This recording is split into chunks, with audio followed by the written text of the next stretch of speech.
Hello kids, summary writing. This is not for CET people. CET people का 10 minute बाद आएगा, मैं आपको बताऊंगा कब से सीईटी का स्टार्ट होगा। बट हु नोस कि आपको राइटिंग स्किल्स के पॉइंट्स में इसमें से आ जाए।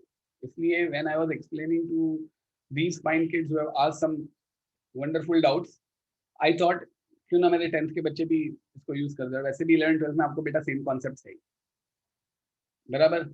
If anyone around here is wondering what sir is doing, then let me explain. This video is not only for you people, it is for your seniors too. Are you getting it? So please don't spoil this video by any XYZ things. Let's start. Summary writing. एक smart बच्चा इधर है, ईशान खान, उसने हमें सवाल पूछा है summary writing कैसे होता है। तो बेटा देखो, समरी राइटिंग यानी कि समरी का मतलब कोथमरी की बहन नहीं। समरी यानी कि आपको एक पैसेज दिया जाएगा, उस पैसेज में से आपको मेन मेन पॉइंट्स डालने हैं। मेन मेन पॉइंट्स आपको अंदर डालने हैं, शॉर्ट में उस पैसेज को समझाना है। अब समरी राइटिंग में सबसे इंपॉर्टेंट जो 5 मार्क का समरी राइटिंग आता है, उसमें सबसे पहला इंपॉर्टेंट पार्ट होता है टाइटल। तो अगर मेरे सीईटी के बच्चों को कुछ ऐसा समरी राइटिंग का आया तो वो लोग एक छोटा सा पैसेज दे देंगे और फिर आपको बोलेंगे द पैसेज डील्स विद, और आपको ABCD उस पैसेज के बारे में बोल देंगे और आपको उसकी सेंट्रल आइडिया गेस करनी है। अगर आपको 1 मार्क का सीईटी वालों को आया तो इसके चांसेस बहुत कम है। और उसमें कौन सा आएगा, क्या आएगा बेटा, it's like so how to do at that time. आपके पास 2 घंटे हैं और 2 घंटे के अंदर आपको 2 आवर्स के अंदर आपको वो 100 क्वेश्चंस देने हैं।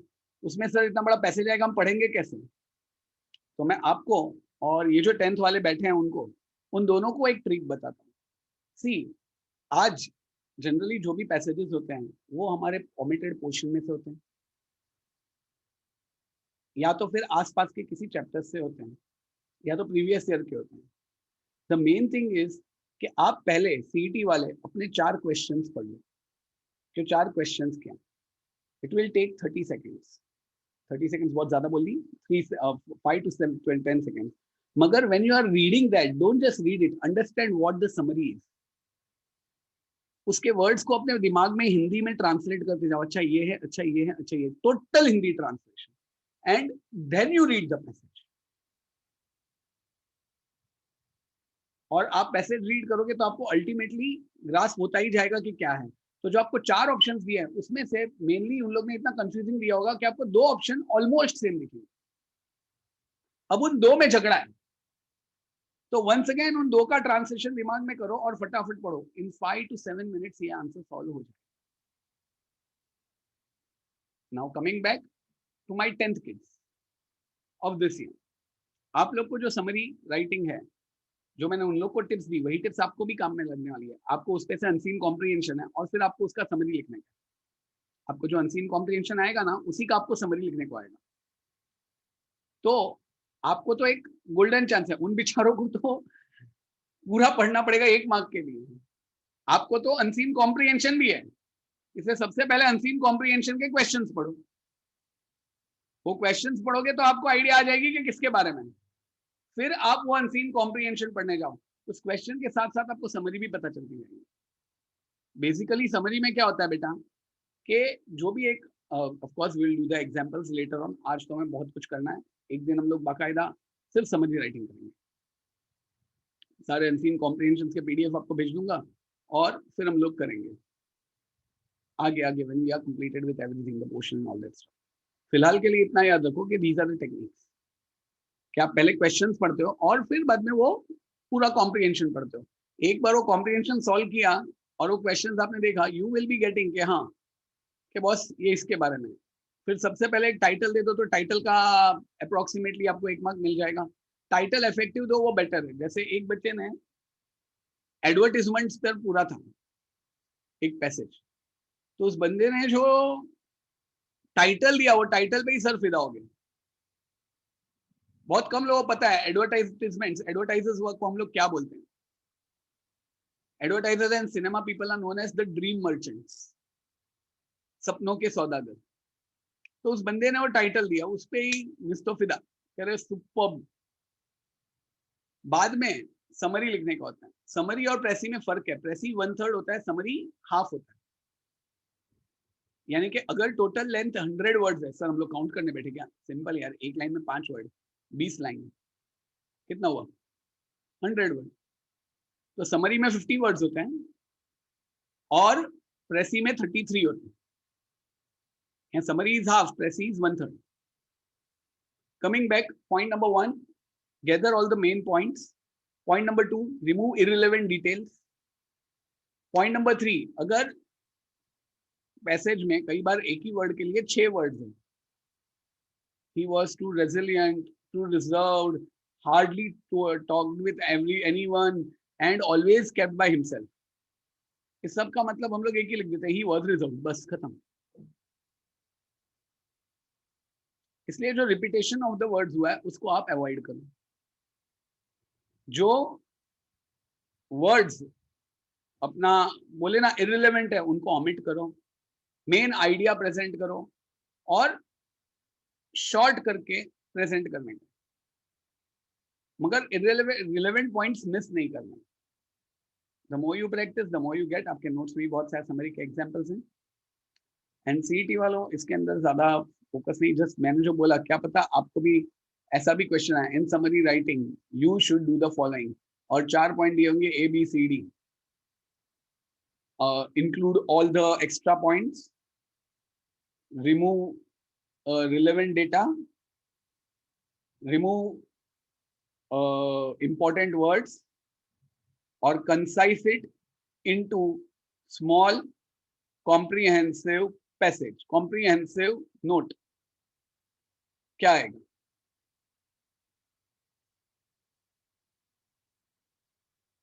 ऑप्शन डी, कंसाइज का मतलब शॉर्ट।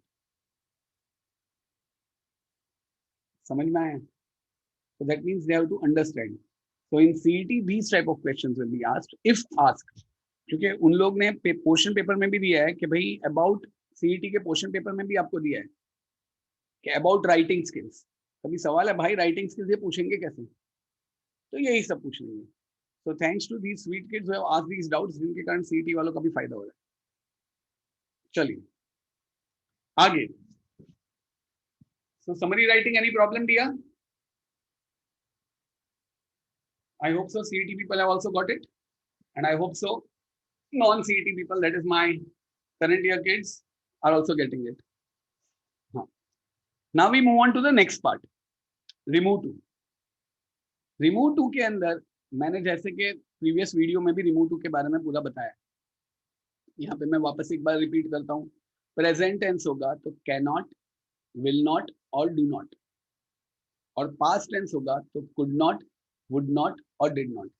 आगे आप वो वीडियो देख लोगे तो उसमें और डिटेल में पता चल जाएगा। As far as current year tense is concerned, मैंने आप लोग को क्वेश्चन आंसर दोनों दिए हैं, वो दोनों आप देख लो, और जो जो आपको नहीं समझ में आता उसको सर्कल करके मेरे साथ डिस्कस करना। Third, expansion of idea. अभी एक्सपांशन ऑफ आइडिया में मेरा कल का वीडियो इन लोग के साथ वही होगा जो मैं आप लोग को बाद में भेजूंगा, जिसमें मैं आप लोग को आने वाला है मीनिंग ऑफ प्रोवर्ब्स सीईटी वालों को। तो कल ये जो इंटेलिजेंट बच्चे हैं ये सारे के सारे आपके लिए चुन चुन के प्रोवर्ब्स निकालने वाले, चैप्टर रिलेटेड, खास करके infant Jesus kids. Who are infant Jesus kids and SVS kids? Raise the hand. जो भी है वो लोग, खास करके उन लोग की एग्जाम्स हो चुकी है, इसलिए वो लोग चैप्टर वाइज, जैसे आपका first poem where the mind is without fear, बराबर। फिर सेकंड है थीफ स्टोरी, तो थीफ स्टोरी से रिलेटेड कौन सा कोट आएगा? Honesty is the best policy means, और फिर आपको 4 ऑप्शन दिए होंगे और आपको honesty is the best policy का मतलब देना होगा। अब ये तो सिंपल बात है, आपको ऐसे सिंपल प्रोवर्ब्स तो आने किससे रहे। तो कल हम लोग इस बैच के साथ सब कॉम्प्लेक्स प्रॉब्लम्स, कॉम्प्लेक्स प्रोवर्ब्स ढूंढ के लेके आएंगे, और आप लोग के लिए कल हम थोड़ा सा एक वीडियो बनाएंगे, तो वो आपको कल के वीडियो में आ जाएगा। अभी आगे एक्सपांशन ऑफ आइडिया एक्चुअली लिखते कैसे हैं for current year CET people, sorry for current year CET नहीं, for current year 10 people, sorry I am getting confused. CET वालों के लिए आपको एक्सपांशन ऑफ प्रोवर्ब्स कैसा आएगा बेटा? आपको एक प्रोवर्ब दिया होगा, उसके 4 ऑप्शंस दिए होंगे and you have to get the meaning. जैसे चलिए इन लोग को पूछ लेता हूँ, ये लोग मीनिंग ले पाते हैं, और आप लोग जो वीडियो देख रहे हैं वो वीडियो देखते देखते भी ट्राई कीजिए कि आपका भी राइट निकलता है कि नहीं। A bird in a hand is worth two in a bush. What does this proverb means? A, one should be careful while dealing with birds. B, one should not go into the bushes in search of new birds. Third, one should be satisfied with what one has. Fourth, one should better focus on the work in hand and with whatever he has rather than searching for other lucrative projects. Fourth. एक minute कोई बोलो मत, type करना है बेटा आपको, because the people who are watching this they are also searching. 3 4 3 4 3 4 में हमें कंफ्यूजन हो जाती है, सी या डी, सी या डी, सी या डी। तो ध्यान से देखो, bird in hand is worth two in a bush, यानी कि जो हाथ में उससे सेटिस्फाइड रहो rather than searching for more. तो डी वाला ज्यादा रिलेवेंट लगता है, इसलिए the answer is D. Getting it बेटा? फॉर यू पीपल आपको पूरा बाकायदा एक्सपेंशन लिखना है। Don't feel they are lucky, because don't ask them CET वालों को जो आज तकलीफ हो रही है। बराबर बेटा? अभी आप लोग क्या था, या इट्स ओके बच्चे, अभी आप लोग क्या था, अगर एक एक्सपेंशन आता है तो how you are going to write? If you want you can write down the important points. बराबर?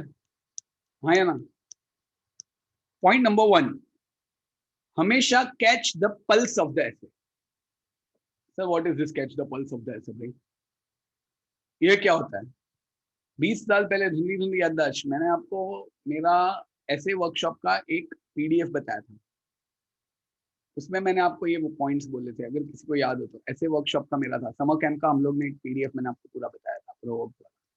उसमें मैंने ये लिखा था कि भाई सबसे पहला catch the pulse of the ऐसे, दैट मीन्स उस ऐसे में आपको लिखना क्या है, वो ऐसे है किसके बारे में। आपको प्रोवर्ब्स रहते हैं, जैसे प्रैक्टिस मेक्स मैन परफेक्ट, तो उसमें practice means to do something very often, and perfect means the best of what you can be, and practice makes man perfect means to do something very often to be the best that you can be. मस्त बोला, कुछ समझ में नहीं आया। Well, मैंने practice makes man perfect ऐसा expansion आया, तो मैंने पहले प्रैक्टिस का मतलब लिया। Everyone who are looking around please look into camera, आप यहाँ पे हैं, please take care, don't spoil the video. Practice makes man perfect, तो हमने पहले प्रैक्टिस का मतलब लिया, फिर परफेक्ट का मतलब लिया, और फिर दोनों को जोड़ दिया। बात समझ रहे हैं आप? हाँ या ना? तो catch the pulse of the ऐसे मीन सी टू इट कि इस ऐसे में आप क्या बताना चाहते हैं, और जो आप बताना चाहते हो वो जो आई मीन जो भी एक्सपेंशन दिया है उसका मतलब आपको उठाना है। वो मतलब का आपको सबसे पहले लिटरल मीनिंग लेना है और फिर डीप मीनिंग बताना है। ये हैगा फर्स्ट पार्ट। बराबर Tejas? You were yawning and it came. Switch on the videos other people. So सबसे पहले लिटरल मीनिंग लो, फिर डीप मीनिंग लो। तो पहला पार्ट होगा इंट्रोडक्शन, सेकंड होगा एक्सपांड द टॉपिक, उस टॉपिक को और डिटेल में डिस्कस करो। मैंने आपको अपना एक प्रैक्टिस में एक मैन परफेक्ट का वीडियो भिजवाया है, वो देख लेना, उसमें पूरा वो बताया हुआ है। उस टॉपिक को पूरा पूरा पूरा पूरा पूरा डिस्कस करो, थोड़े एग्जांपल्स दो, और फिर एक एप्ट कंक्लूजन दो। बराबर? लिटरल और डीप मीनिंग का मतलब क्या है? जैसे bird in a hand is worth two in a bush means when a person is having a bird in a hand, he should better focus on it and be happy with it, because it is quite possible that if he runs after to search the two which are hiding in the bush, he might also lose the bird in his hand. ये literal meaning हुआ। और deep meaning क्या है? One should be satisfied with what one has. Many a times, lucrative projects always enthrall us, lure us towards it. But while chasing them, we also miss the one which we already have. This is the true scenario and an apt picture of the current society, where we run after luxuries and comforts and don't value our necessities, thereby transforming our life into a mad race where we forget the goal and just get entangled in the entire process itself. अभी मैं ये बोल सकता हूँ, आप ये इसलिए नहीं बोल सकते क्योंकि आप ज्यादा ऐसे नहीं पढ़ते. The more you read, the more you get. तो आगे बढ़े. एक्सपांशन ऑफ आइडियाज हो गई. Key points in story writing beginning and ending. बेटा स्टोरी राइटिंग का कोई फिक्स फॉर्मेट नहीं होता. स्टोरी राइटिंग में it's like once again English is not like that कि रट्टो मार लिया और हो गया. वो कला है, वो आर्ट है. और कहानी बनाना तो हम बचपन से सीख चुके हैं बेटा. कितने झूठ मम्मी को बोले. लेट क्यों हुआ? वो मैं आ रहा था ना, एक आंटी मिली, उसको मदद करने लग गया. बॉस कौन सी आंटी मिली, कौन सी मदद थी, वो आप सबको पता. अब जहां तक अंग्रेजी का सवाल है, वहां तक आप एक कॉमन स्टार्ट है. Incidents and movements fill the different colors of joy, sorrow, hope and various other emotions on the canvas of life. They get inscribed in our heart and engraved in our mind. And one such incident was, generally आपके बारे में होता है ना, right one incident when you loss, right one incident when you, तो उसमें आप ये स्टार्ट यूज कर सकते हो. कोई तकलीफ. Incidents and moments fill the different colors of joy, sorrow and various other emotions on the canvas of life. They get inscribed in our heart and engraved in our mind. And one such incident was, और story writing में सबसे पहले actually हमेशा लोग story writing starting से करते हैं. मुझे कोई कहानी बनाने को बोले तो मैं कहानी पीछे से बनाता हूँ. मैं सबसे पहले एंड रिजल्ट बनाता हूँ. सबसे पहले मैं क्लाइमैक्स बनाता हूँ और फिर क्लाइमैक्स से मैं शुरुआत पे लेके जाता हूँ. और दूसरा एक ऑप्शन है, पूरी कहानी एक बनाओ, उसको तोड़ो. फिर 1 to 10 है तो पहले 9, 8, 7 लो, फिर 6, 5, 4 लो, फिर 1, 2, 3 लो और एंड में बाद में 10 डालो. That's a suspense story. Sir ये आपने जो बताया वो भी हमारे लिए सस्पेंस हो गया. लाइक बाहुबली. पूरी कहानी में जो बीच का पार्ट था वो स्टार्टिंग में बता दिया कि हाथ में रेल होता है. फिर पूरी कहानी बताई और सेकंड पार्ट में उसका एंडिंग आया. अच्छी स्टोरीज ऐसे ही बनती है. पहले पूरी कहानी बन जाती है, फिर उस कहानी को तोड़ा जाता है और राइट पेज पे right. It's like a jigsaw puzzle. बराबर कहते हैं ना, एक बहुत ही, there should be order in the chaos and chaos in the order to get a beautiful portrait. Sir इतना भारी समझ में नहीं आता है.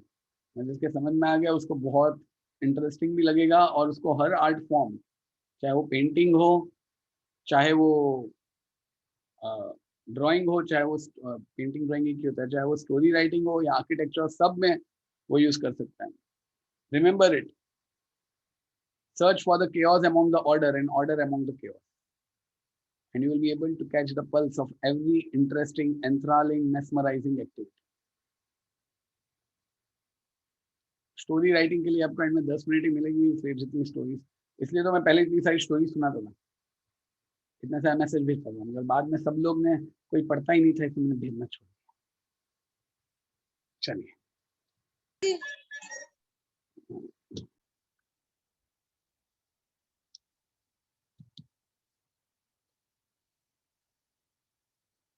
अभी मैं जो भी लिखवा रहा हूँ वो सब आप लिखते जाइए. जो रिमूव टू का कॉन्सेप्ट आता है,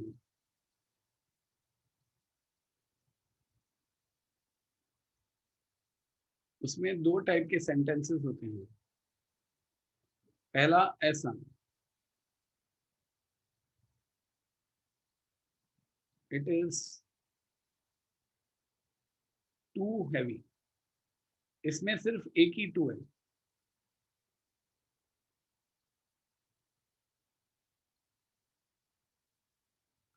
ही answered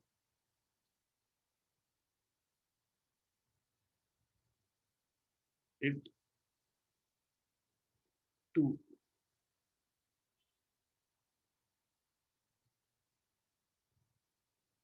It is too heavy. इसमें एक ही टू है, और यहाँ पे टू हैवी, यहाँ पे 2 डिग्री बताते हैं, इसलिए इसका आंसर होगा it is very heavy.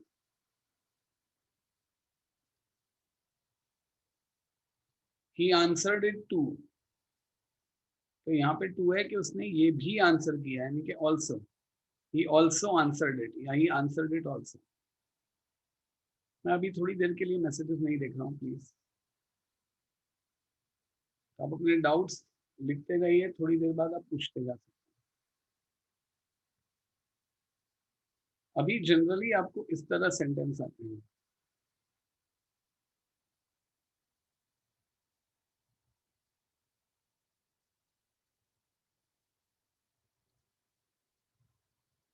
I want you people writing it.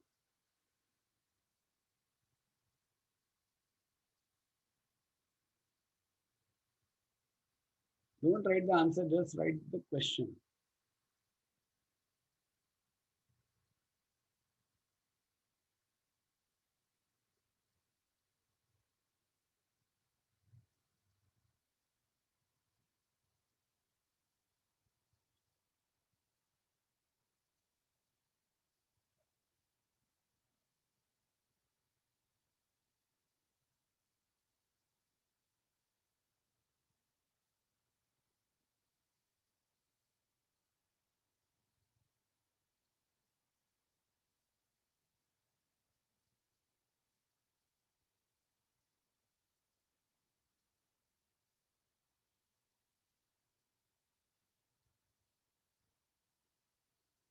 अभी एक बात याद रखो, प्रेजेंट टेंस होगा तो या तो आएगा अगर कैनॉट, अगर उससे काम नहीं हो पा रहा होगा तो.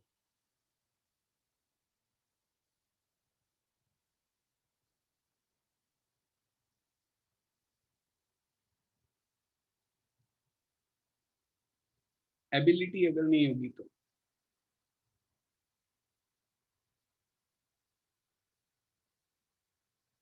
एबिलिटी हो मगर वो करने वाला नहीं होगा, या तो करता ही नहीं होगा, तो उसको डू या तो डज नॉट आएगा. डू नॉट या तो डज नॉट, डू नॉट या तो डज नॉट.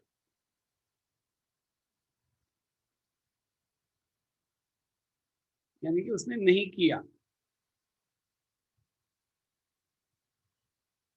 और अगर वो फ्यूचर में नहीं करने वाला तो विल नॉट आएगा.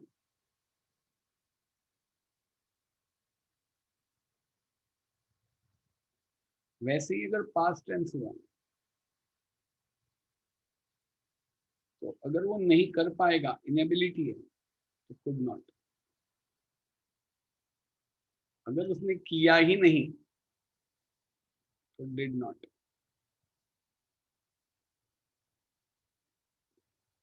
अगर करेगा नहीं तो वुड नॉट. अब आप लोग इस तीनों के एक एक एग्जाम्पल निकालने हैं. पहले हम लोग ऊपर वाले 2 एग्जाम्पल स्टडी करें.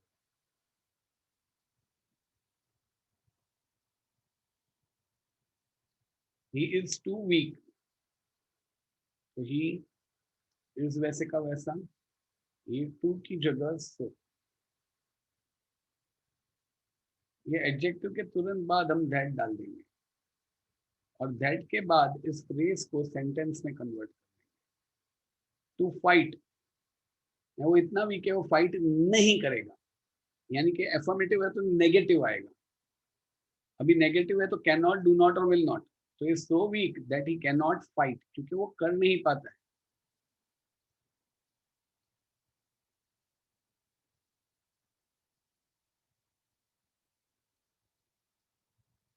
ही is too shy to answer it. He was so शाई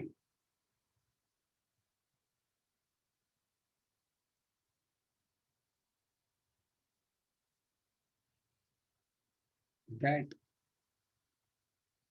अभी एक्चुअली वो इतना शर्मीला है, वो आंसर कर सकता है मगर शर्मीला है इसलिए वो नहीं करता.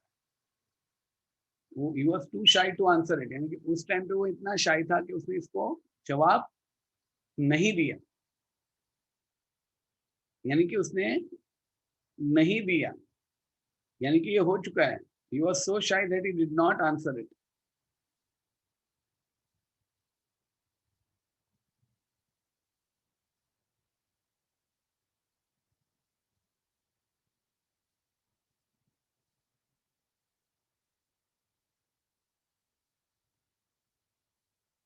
अभी इसी प्रकार मैंने आप लोग को जो कुड भी आ सकता है, मगर हमें दोनों में से बेटर ऑप्शन चूज करना है. अभी मैंने आप लोग को कुछ सवाल पूछे थे कि भाई he is too old to walk without support. कौन मेरी मदद करने आएगा और क्वेश्चंस बोलेगा? अर्थ पटेल आ जा भाई, क्वेश्चंस बोल देना,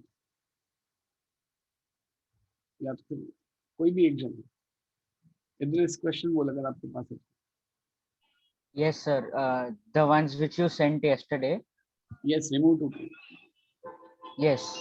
The first one was he is so old that he cannot walk without support.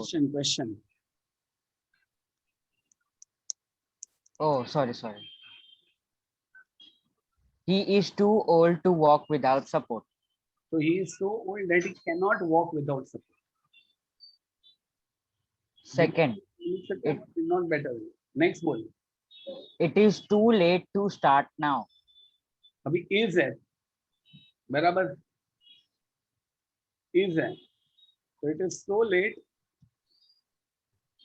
that we cannot start now. Next one. The box is too heavy for me to lift. The box is so heavy that I cannot lift it. You are too young to understand this. You are so young that you will not be able to understand this. या तो you cannot understand this. Better है will not, क्योंकि आप नहीं कर पाओगे इसको समझ. नहीं कर पाओगे means will not. Next one. He is smart enough to solve this puzzle. He is so smart that he will be able to solve this puzzle. The offer is too good to be true. The offer is so good that it will not, do not make it, cannot be true. He is too proud to beg. He is so proud that he will not beg. I am too tired to work now. I am so tired that I cannot work now. He is too intelligent to be taught. He is so intelligent that he cannot be taught. The watch was too expensive to be bought. The watch was so expensive that I could not buy it. Done, sir. You had only given 10 cents. आपने solve किया होगा तो ये आपके लिए बहुत easy रहा होगा. अगर सॉल्व नहीं किया होगा तो आपको तकलीफ आई होगी. बराबर बच्चा लोग? Yes, sir. Should I mute myself? करेंगे. बराबर, मतलब इतना क्लियर हुआ बच्चा? तो इसके साथ हमारा रिमूव टू पूरा होता है.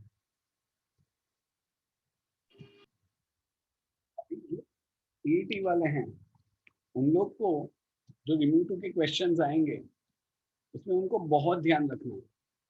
उन लोग को ये कॉन्सेप्ट एक ब्रह्मास्त्र हो जाएगा, क्योंकि आपको ऑप्शन ऐसे ही होगा जैसे आपको दिया होगा ही इज टू. ये हर टीचर का फेवरेट है, कई बार ये आ चुका है. He is too proud to beg, और आंसर में आएगा he is too proud to beg ABCD. He was so proud that he could not beg. He was so proud that he did not beg. He is so proud that he cannot beg. He is so proud that he will not beg. अब बच्चे को लगे यार ये चारों answer right है भाई, मगर तब क्लिक होना चाहिए कि भाई सबसे पहले प्रेजेंट है तो वॉज में तो कन्वर्ट होगा नहीं, इसलिए वो दो तो अपने आप गए. बाद में कैन नॉट और विल नॉट में से उनको डिसाइड करना होगा. तो रिमूव टू का तो CET में आएगा ही. तो उसमें ये आपको याद रखना है, सबसे पहला तो आंसर के जो ऑप्शन होंगे चारों के चारों ऑप्शन इसमें अच्छे लगते हैं कि भाई हाँ चारों के चारों ऑप्शन राइट है भाई, करूँ क्या? तो अक्कड़ बक्कड़ बम्बे बोम नहीं. सबसे पहला अपने आप को पूछो क्वेश्चन में इज है या वॉज है. अगर प्रेजेंट है तो आंसर में भी वही प्रेजेंट टेंस, पास्ट है तो आंसर में भी पास्ट टेंस. तो सारे ग्रामर में सिर्फ एक डायरेक्ट इनडायरेक्ट में हम प्रेजेंट का पास्ट करते हैं, बाकी किसी में हम टेंस चेंज नहीं करते हैं, ये बात याद रखना। प्रेजेंट होगा तो प्रेजेंट ही रहेगा। The offer is too good to be true. Option A, the offer is so good that it could not be true. B, the offer is so good that it would not be true. C, the offer is so good that will not be true. D, the offer is so good that it can not be true. Is है तो answer भी easy आएगा। और too good to be true यानी कि will not be true आएगा या can not be true आएगा, एक्चुअली दोनों आएगा। बेटर फिर हम लोग को सर्च करने का कैन नॉट बी ट्रू, ये हो ही नहीं सकता, होएगा नहीं, ये हो ही नहीं सकता।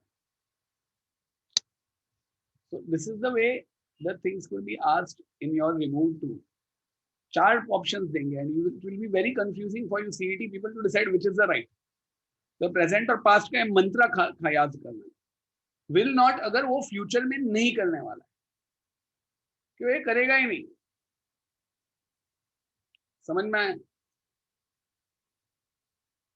He is too timid to fight. He is so timid that he will not fight. तो लड़ेगा नहीं, बहुत डरपोक है वो। समझ में आया बेटा? आपके पास जो नोट्स हैं, आपके पास जो 21 है, उसमें से रिमूव टू के एग्जांपल्स करके जाना।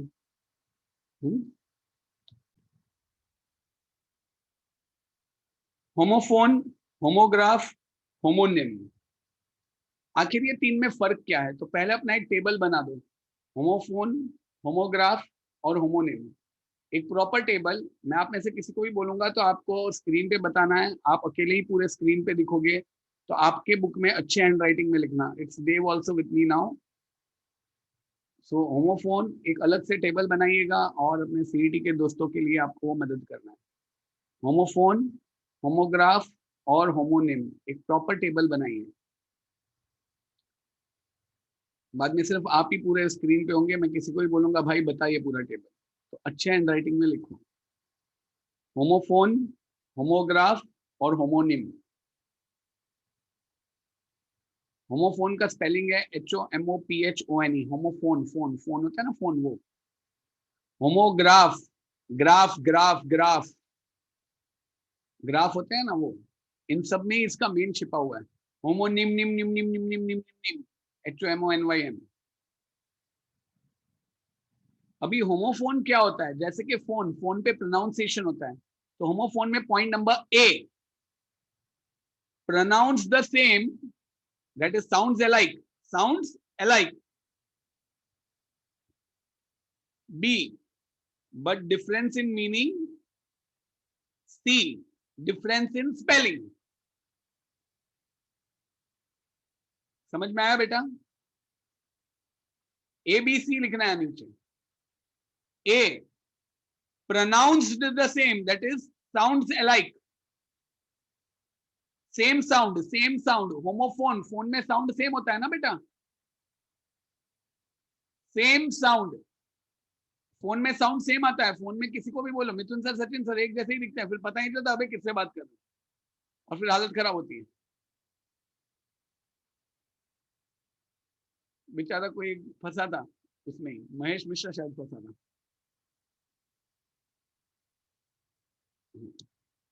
होमोफोन तो sound same. B, differs in meaning. C, differs in spelling. और एग्जाम्पल, आर्यन एग्जाम्पल लिख, WEEK और WEAK। वीक, वीक, दोनों का प्रोनाउंस सेम है, साउंड्स अलाइक, मगर उनके मीनिंग अलग है और स्पेलिंग भी अलग है। क्योंकि ये वीक यानी कि हफ्ता और ये वीक यानी कि कमजोर।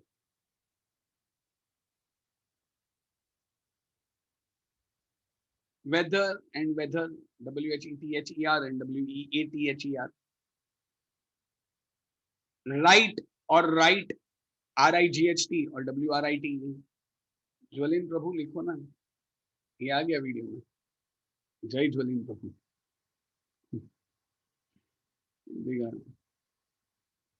मेड, मेड, MAID मेड और MADE मेड। चलिए अभी दूसरे पे आते हैं। होमोग्राफ, होमोग्राफ यानी कि लुक अलाइक, एक जैसे दिखने वाले, मतलब डिफर्स इन प्रोनाउंसिएशन, डिफरेंट प्रोनाउंसिएशन,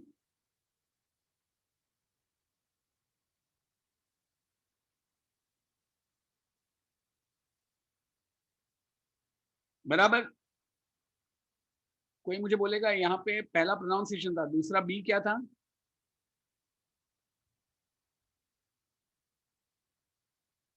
अरे बोलो जल्दी, बी मीनिंग या स्पेलिंग क्या था?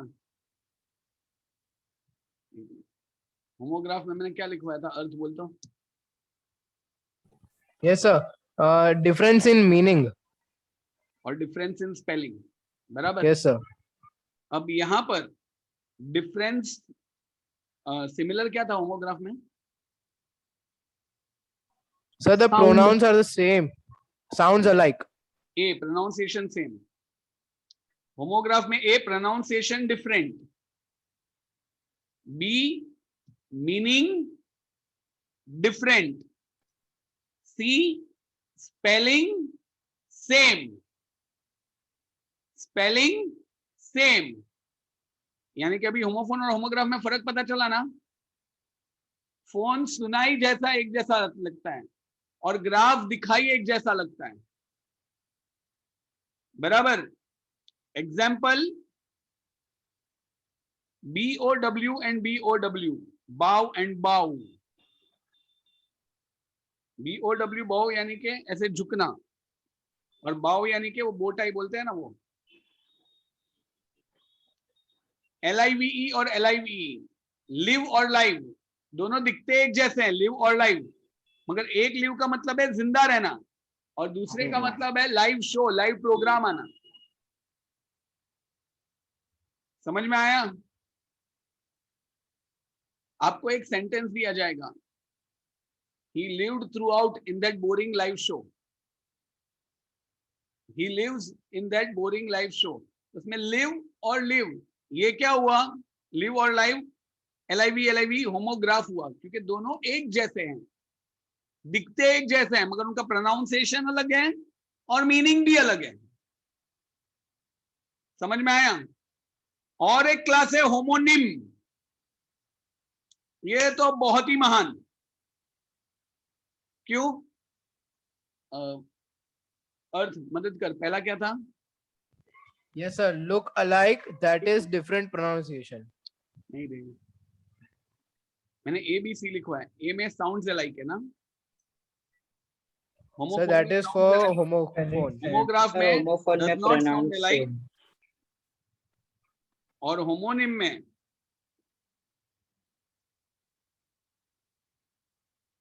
साउंड अलाइक, यानी कि सुनाई देता है एक जैसा। B meaning different, C look alike, यानी कि स्पेलिंग सेम। मतलब समझ में आया? ये इन दोनों का बेटा है, लुक अलाइक भी है, साउंड अलाइक भी है, मगर difference in meaning. That means pronounce the same, differ in meaning, but spelling same। जैसे कि बैट, बैट सुनाई एक जैसा दिखता है, बैट बैट, दिखाई एक जैसा दिखता है, बैट बैट, मगर मीनिंग दोनों के अलग। क्यों? एक बैट एक मैमल है और एक बैट जिससे हम गेम्स में सबको मारते हैं, बराबर? हाँ या ना? तो होमोफोन और होमोग्राफ का बेटा है होमोनिम। सर ये याद कैसे रखें? तो homophone, phone phone phone phone phone, phone में sound alike but different meaning, different spelling. Homograph, graph look alike but different, बोले ना pronunciation, different sound and different meaning. और होमोनिम बापू होमोफोन, मैं तुम्हारी तरह, साउंड लाइक। मम्मा होमोग्राफ, मैं तुम्हारी तरह, दिखता है एक जैसे। और तुम दोनों की एक क्वालिटी मेरे में है, पता है क्या? I am different in meaning. समझ में आया बेटा? अभी जन्म में इसको भूलोगे, पूरी फैमिली आ गई, बराबर? हाँ या ना? और जब डिफरेंट वर्ड्स के सेम मीनिंग हो तो उसको सिनोनिम्स बोलते हैं। ये चौथा आ गया, different words but same meaning, इनको सिनोनिम्स बोलते हैं। Homophone find a place in dictionary according to the alphabetical order of their spelling. इसलिए हमें CITE साइट है, SIGHT साइट है और SITE साइट है डिफरेंट प्लेस।